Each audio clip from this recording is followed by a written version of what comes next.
Premier Doug Ford's government appears to be sidelining embattled Education Minister Lisa Thompson amid confusion over the handling of the sex education curriculum. For the third straight day, Thompson ducked reporters Thursday at Queen's Park.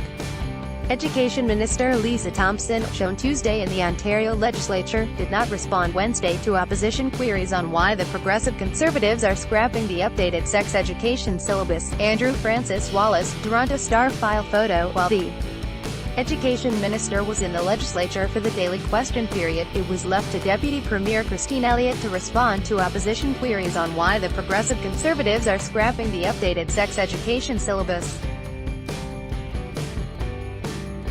Earlier in the week, the Premier himself took the questions on the controversy triggered by his decision to replace the 2015 curriculum with the 1998 version, which does not mention same-sex relationships, gender, consent or cyber safety.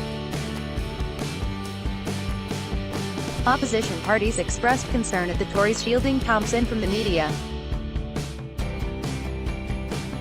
Article continued. Bellone leader Andrea Horwath said, "To go into hiding as a minister is completely inappropriate." Read more. Star editorial, "Let's not turn back the clock on sex education. Ontario students will be taught the 1998 sex ed curriculum." Education Minister says the naked truth about how the repealed sex ed program compares to the 1998 one that replaces it. Liberal MPP Michael Coteau, Don Valley East, said it makes a mockery of the planned public hearings on a revised curriculum. If you're the Minister of Education and you're not even responding to the media, how do you expect to get out there and consult with the people of Ontario? Asked Coteau. Don Valley East. Article continued below. "You're the conduit to people here in this province," he told reporters. To run away from the media just places her in a very tough situation, where it's going to be difficult for her to get out there and actually consult with the community. Green leader Mike Schreiner said, "It's ridiculous that they're not even allowing ministers to talk to the media. That's not running a government, that's for the people. If you won't even talk to the people," said Schreiner, referring to Ford's campaign slogan that has become the new government's mantra.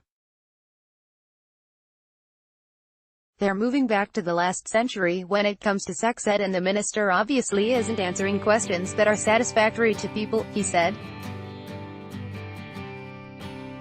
"She flip-flopped the first couple of days and now they're going to muzzle her." In the House, Horwath said the Tories are putting kids at risk to appease the Premier's radical social conservative friends, who oppose same-sex relationships and abortion. The current Education Minister, in 2015, said this. "Our education critic was very forthcoming in saying the Minister of Education has done a lot of consulting around this," the NDP leader said of the Tories' previous stance. That was the minister before the Premier cut his backroom deal with Tanya Granick-Allen and Charles McVitie. She said of the Social Conservatives instrumental in Ford's victory in the March PC leadership race.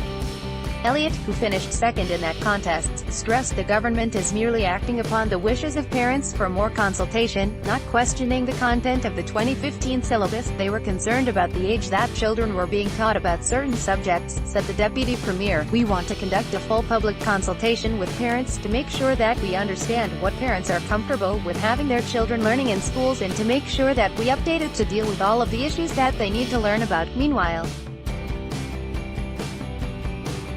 the Registered Nurses Association of Ontario is urging Ford to reinstate the 2015 curriculum. "It is irresponsible to do away with the current version and revert to a 20-year-old sexual education curriculum that doesn't address today's realities of the internet, smartphones and social media," said RNAO President Angela Cooper-Brathwaite. "If children are going to be safe and healthy, they need to learn about consent, sexual orientation, gender identity, as well as the dangers of cyberbullying, online predators, and sexting." Robert Benzie is the Star's Queen's Park Bureau Chief and a reporter covering Ontario politics. Follow him on Twitter, @RobertBenzie.